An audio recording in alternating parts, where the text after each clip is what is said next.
Make sure you listen to what I say. I may be stupid or quite naive.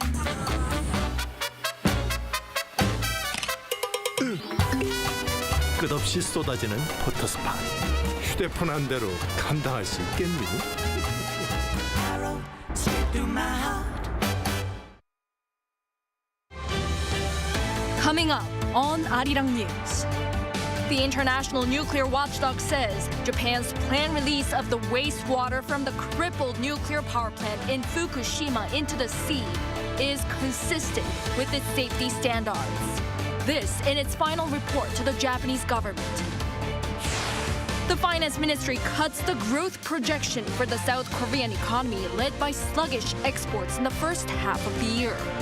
But it unveils its economic policy direction for the latter half, aiming for a rebound. Torrential rain drenches South Korea again as a monsoon front advances. Authorities raise the downpours alert level in the capital as well as other parts of the country with expected landslides.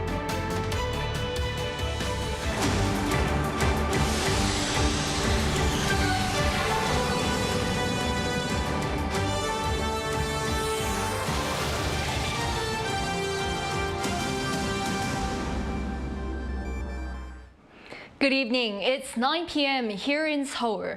Thank you for joining us on Arirang News.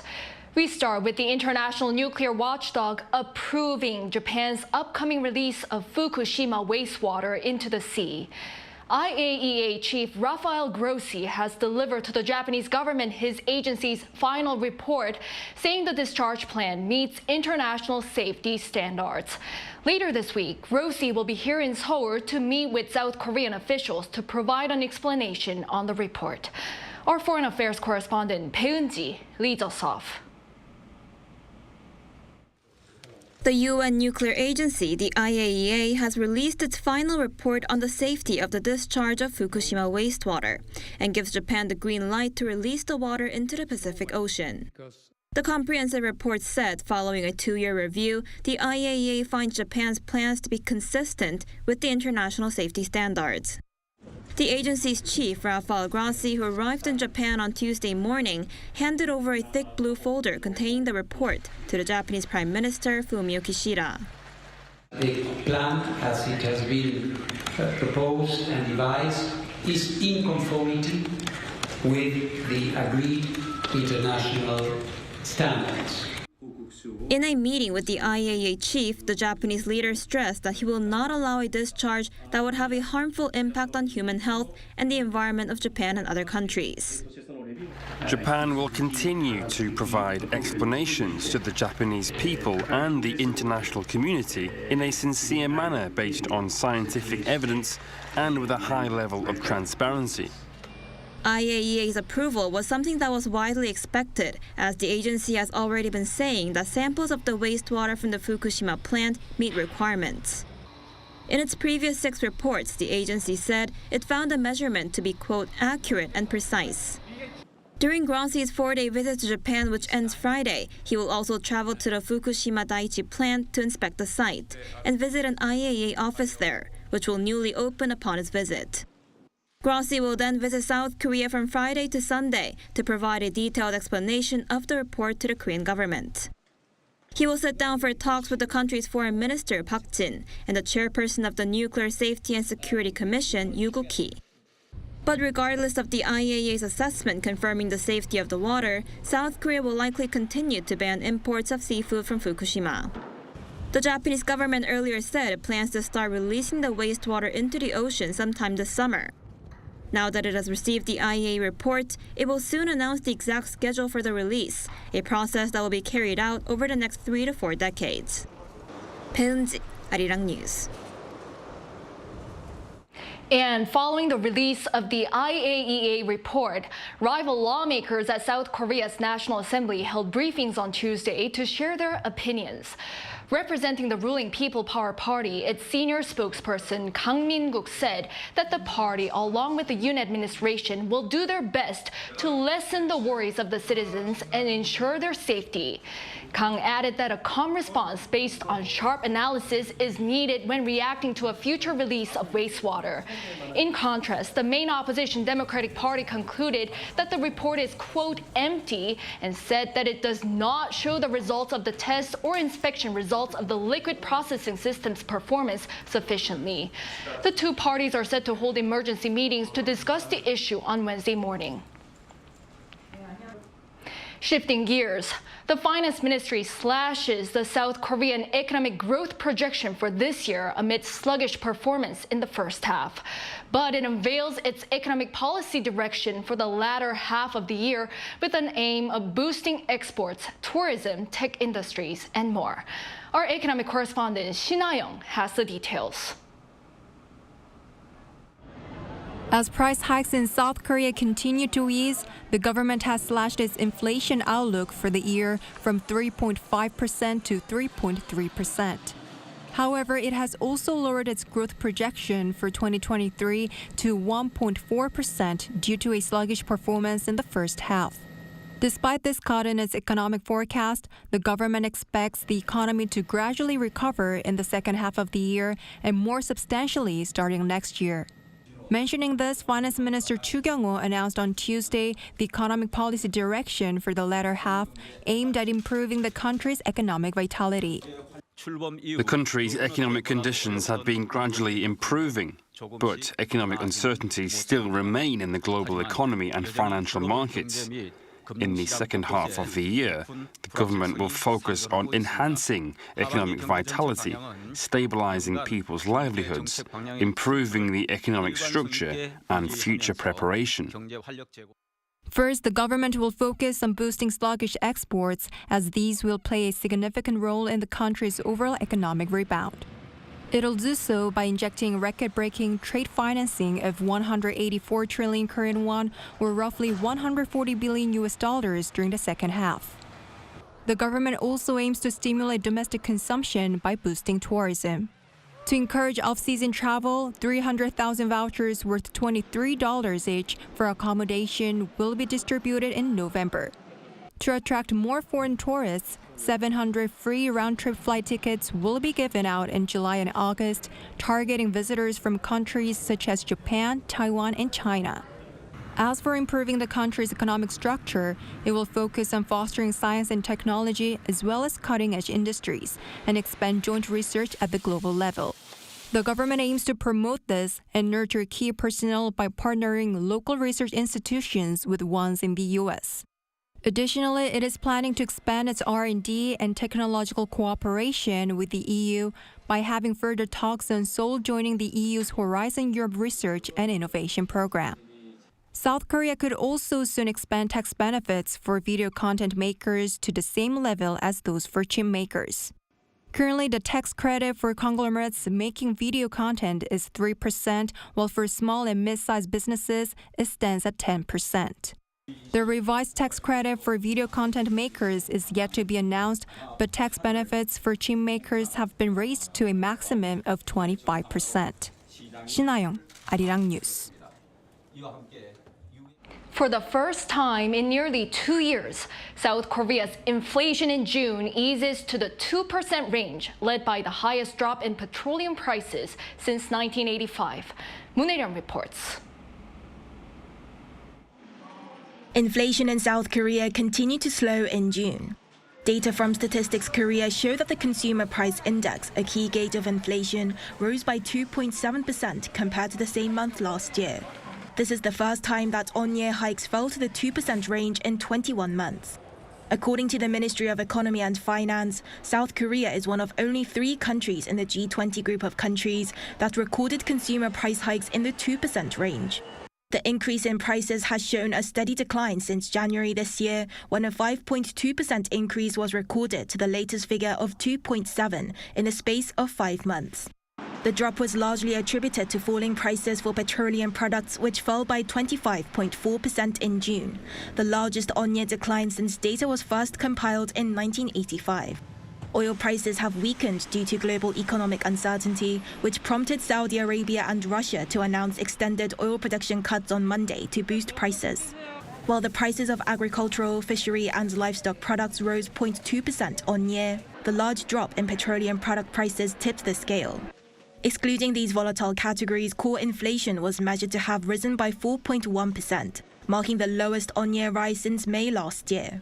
Meanwhile, energy prices rose significantly. Electricity, gas and water prices were up by nearly 26%. This is the third consecutive month that energy prices have seen hikes in the 20% range. The price of dining out also rose by over 6%. Consumer prices are expected to continue to be affected by higher energy prices over the coming months amid increased summer demand. International prices of raw materials and exchange rates could contribute to a rise or drop in prices, depending on the economic situation at home, but rising public utility bills are likely to factor in a rise. By region, the capital experienced the highest price increase on year at 3.4%. Moon Hae-ryun, Arirang News. South Korea recorded its highest foreign direct investment ever in the first half of this year. Data from the Trade Ministry on Tuesday showed that FDI came to more than $17 billion, up more than 54% from the previous year. This is the highest on record for the January to June period. It was largely attributed to a surge in foreign investment in areas such as semiconductors and secondary batteries. Investment in the electronics sector soared 663% during the first 6 months of the year. By region, investment from the EU rose the most, more than doubling to reach more than $4 billion.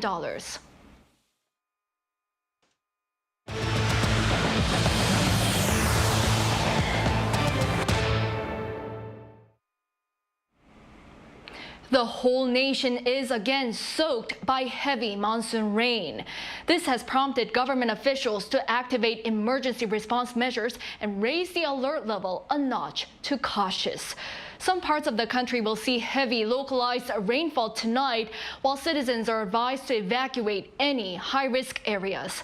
Our Lee Dae-yeon brings us up to speed. Heavy downpours battered South Korea on Tuesday afternoon. So much so that the Korean Meteorological Administration has issued a heavy rainfall warning in Seoul and 31 cities and counties in Gyeonggi-do province to prepare for rain as the stationary front continues to head north. Such warnings are issued when rainfall of more than 60 millimeters in 3 hours is expected, or 110 millimeters in 12 hours. Nearby Incheon had been issued with a heavy rainfall warning earlier in the afternoon. Other provinces such as Chungcheongbuk-do, Gangwon-do, northwestern parts of Gyeongsangbuk-do, and Jeju Island are expected to have heavy rain alerts issued later at night. Following this, as of 4 p.m., the Ministry of Interior and Safety activated the Level 1 emergency response for the Central Disaster and Safety Countermeasure Headquarters and raised the heavy rainfall alert level from attention to cautious, Level 2 on the 4-tier system. The KMA says rainfall of 30 to 60 millimeters per hour is expected between tonight and Wednesday morning in some parts of the country, including inland regions of northern Gyeongsangbuk-do province and Jeollado provinces and Jeju Island. The Central Disaster and Safety Countermeasure Headquarters also warns citizens to promptly evacuate when there is any potential danger such as landslides, soil erosion, and the collapsing of building walls. It also advises citizens to avoid approaching coastal areas, lakes, and rivers, and be cautious of flooding in low-lying areas. Localized rainfall of 30 to 60 millimeters per hour, which will likely be accompanied by squalls, storms, and lightning, are expected in some of the regions. Some of the areas will see stronger rainfall of 70 millimeters per hour. The rain is expected to continue until Wednesday afternoon before easing off. Scorching weather is once again expected after the rain. Lee Dae-yeon, Arirang News. Prime Minister Duck-soo is in the Caribbean to promote Busan's bid to host the World Expo in 2030. The Caribbean is one of the fiercest battlegrounds when it comes to voting for the World Expo, and Han is at the annual CARICOM summit, which started on Monday in Trinidad and Tobago's port of Spain. Han is the first high-level official from South Korea to attend the event. According to the Prime Minister's office, 13 out of the 14 Caribbean countries will vote at the BIE, and they have the tendency to unilaterally support one candidate, making this trip crucial before the decisive voting takes place this November. During the event, Han shared South Korea's vision to work with Caribbean nations on multiple fronts, such as climate change. Over in Gangneung City, here in the nation, a global music event, the World Choir Games, marks its 12th edition. Over 8,000 singers from all over the world have gathered to sing in harmony for peace and love. Our Choi Soo-young brings us what lies ahead. The largest global choral competition started on Monday in Gangneung, Gangwon Province, here in South Korea. 324 choirs, including 95 from overseas and representing both amateur and professional singing groups, have come together to celebrate their love of song.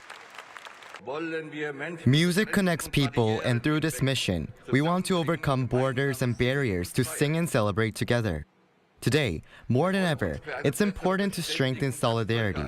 We express our gratitude to all the participating choirs and choir directors.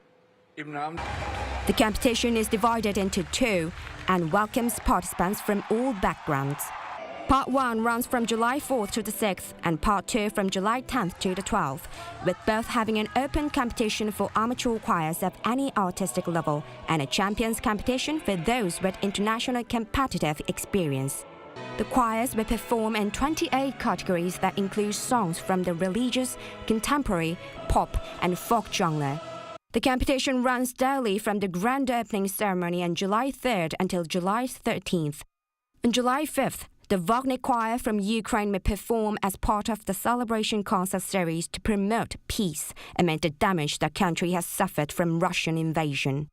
Awards ceremonies from the Part 1 Open and Champions competition take place on July 6th and 7th, respectively. On Saturday, the 8th, friendship concerts featuring choirs from overseas will be held at Gyeongpo Beach and Cheongdongjin Station. A lively street festival, the Parade of Nations, will take place in downtown Gangneung the following day. The second of the celebration concerts will be performed by the National Chorus of Korea on July 10th, while the awards ceremonies from the Part 2 Open competition will take place on July 12th. A closing ceremony for the 11-day event will commence at 7:30 p.m. the next day, following the presentation of awards to the winners of the Champions competition. The voices of those who believe that simply participating is honorable, rather than seeking to rank among the participating groups, will echo beautifully throughout Gangneung in July. Choi Soo-young, Arirang News. One of the highlights of the Bucheon Film Festival currently underway here in the country is the focus on an actor for his or her contributions to the movie industry over the years. This year, the spotlight is on Korean actor Choi Min-sik. Our Lee Soo-jin had a chance to talk to him. Choi Min-sik boasts a career that spans more than 3 decades. He has received worldwide acclaim for his roles in Old Boy and I Saw the Devil. He feels more three-dimensional than anyone else. Even when he's on a two-dimensional screen, he has $1 million face. That's how one of South Korea's most renowned directors, Park Chan-wook, describes actor Choi Min-sik, who he directed in the cult classic Old Boy. And this year, the Bucheon International Fantastic Film Festival has selected Choi to be the subject of its special exhibition. One of the flagship programs of the film festival is this exhibition. It highlights the career of an actor that represents Korean cinema. The exhibition is titled I Saw Choi Min-sik, a nod to one of his most notable works, I Saw the Devil. We sat down with Choi to ask him what this honor means to him. 이거는 정말 저 개인적으로도 너무 큰 영광이고 너무 감사한 일이라고 생각을 합니다. 그리고 반면에 어떤 제가 출연했던 모든 작품들, 그중에 이제 10편을 신청해서 단편, 2편까지 신청해서 이렇게 다시 한번 관객 여러분들과 만나는 자리를 갖게 된다고 생각하니까 뭐라 그럴까요? 제가 발가벗겨진 느낌이랄까요? 일기장을 꺼내서 보여드리는 것 같은 그런 느낌? While the exhibition provided him with an opportunity to reflect on his career, he said that it's still difficult for him to choose his favorite. 뭐 여러분들은 뭐 올드보이를 뽑으실 수도 있고 흥행의 성공 여부를 떠나서 어느 어떤 작품이든지 간에 제가 출연한 작품들은 다 심사숙고 끝에 결정을 내린 것이고 그리고 다 애정합니다. As one of the slogans chosen for this year's festival was Cinema Plus to highlight the rapidly changing Korean film industry, we asked him what he thought was the reason behind its growing popularity abroad. 제 느낌상으로는 다양성이라고 생각합니다. 창작욕구가 그동안 우리 밑에 있었던 예술가들이 그냥 막 그 창작욕구가 분출을 한 거죠. 그런 점들이 아마 외국 관객분들이나 외국 영화인들이 높게 평가하는 것이 아닐까 그렇게 생각해요. And now that the Korean film industry has begun to move past the pandemic, he's optimistic about its future. 기지개를 다시 한번 풀 때가 된 것 같아요.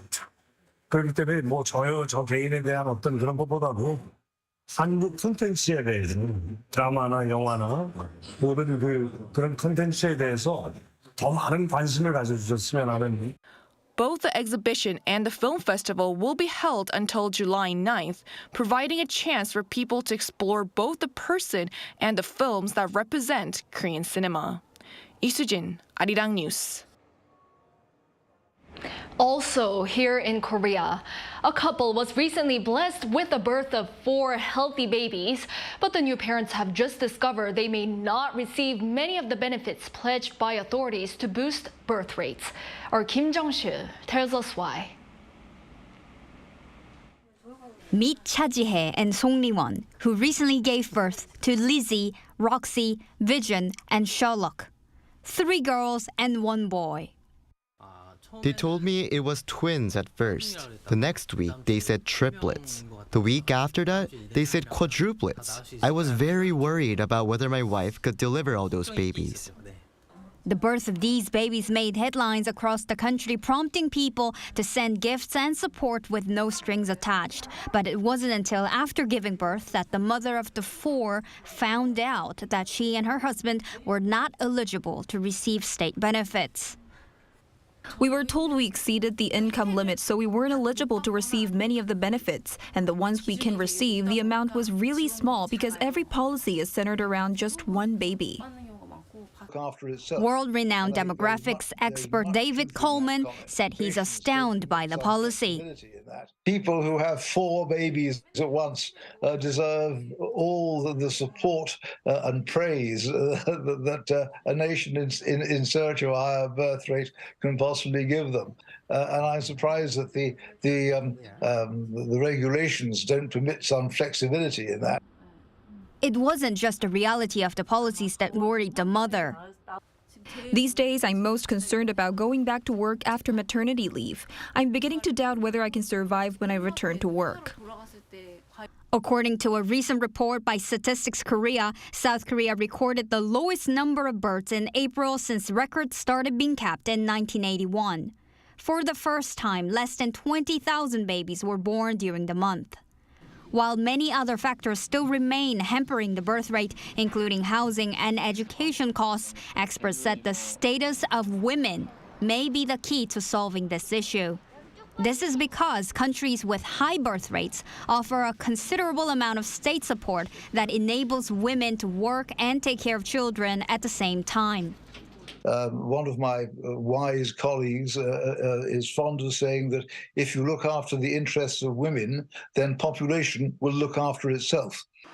He added that change can happen, but that it requires society to realize that it is necessary. Kim Jong-sil, Arirang News.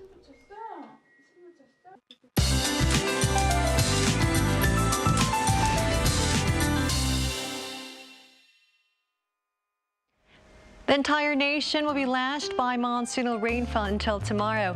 Western regions will be battered by heavy rainfall with up to 150 millimeters. Parts of Gangneung and Chungcheongbuk-do provinces will see up to 120. The surrounding regions, including Gyeongsang-do provinces, can expect up to 100 millimeters. Locally, heavy downpours are in the forecast for most inland regions. Periods of torrential rainfall will vary depending on the region. Central parts of the country and Jeollado provinces will see heavy rain until tomorrow dawn. The south coast and Jeju Island will see torrential downpours continuing into the morning hours. For those across low-lying areas, be extra careful of potential landslides and flooding. Tomorrow, Seoul and Busan will be starting off at 23 degrees. Highs in Seoul and Gwangju will get up to 30, Chuncheon 31, Daegu and Gyeongju will be reaching 33 degrees. On Sunday, central regions, including Seoul, will see brief showers. That's all for now, and here are the weather conditions around the world.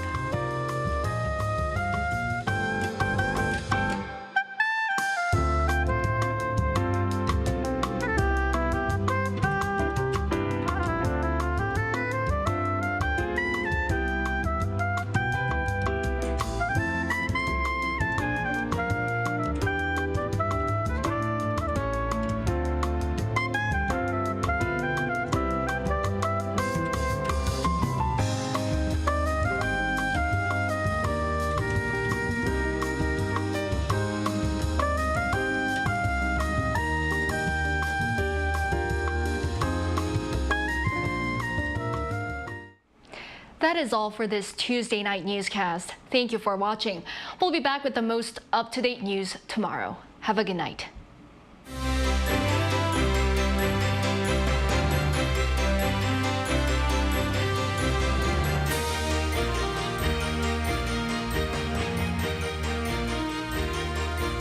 하나, 둘, 셋.